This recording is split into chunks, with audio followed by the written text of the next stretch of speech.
Mark Smith, 10-year yield continues to back up or rise. 158 is the current level. Inflation obviously front and center. As an investor, are you comfortable putting new money to work in this kind of environment when people are more worried about longer lasting inflation? Well, one of the best ways to combat inflation is through buying equities. So I'm not worried at all about owning equities. You're seeing right now the consumer discretionary stocks are still running. Macy's had phenomenal numbers. And I'm not surprised by that because the reopening is on strong. You go anywhere in the country, whether it's a hotel, a destination. I just came back from Disney World. I haven't seen it this packed ever. And I've been going to Disney World since I was 10 years old. So I'm extremely, bullish about this reopening because people have more money than they've ever had in the history of the United States in their checkbooks, and they want to go out and spend it and have a good time. And so I'd say you got to own stocks. You got to own the consumer discretionary. If rates go up, you've got to own these financials. You saw amazing numbers come out of many banks last week, and I think it'll continue because they're doing this in some of the lowest rate environments we've seen in our lifetime. So I'm saying stay in this market because you can't make any money in cash. Billionaire investor Carl Icahn joined the halftime report today, gave investors a warning about inflation. Here's what he said.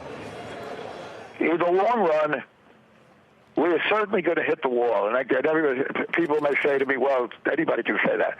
No, but I really think there will be a crisis, the way we're going.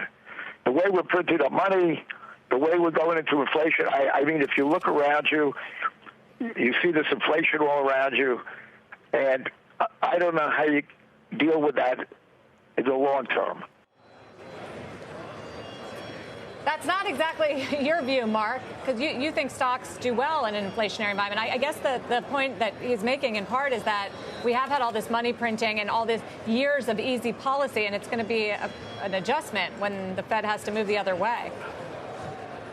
Right, but they haven't done that yet. And if you thought that was going to happen, people have been thinking rates were going to go up for the last 3 years. I've been watching CNBC for 3 years, and everyone keeps talking about it. So you would have missed a lot of upside in the equity markets if you listen to Carl Icahn. Lindsay, what's your take on the yield outlook and whether it's going to start to pressure certain equities? Yeah, I mean, I think you have seen the yields really pressure sectors like technology or higher growth sectors at different points in time. It all depends. I think we're starting to get used to higher rates, even at 1.6%. That rate is low versus historical averages, but certainly moving higher and with the anticipation and expectation that rates are going to increase. So I think that can put pressure on certain parts of the equity market for certainly.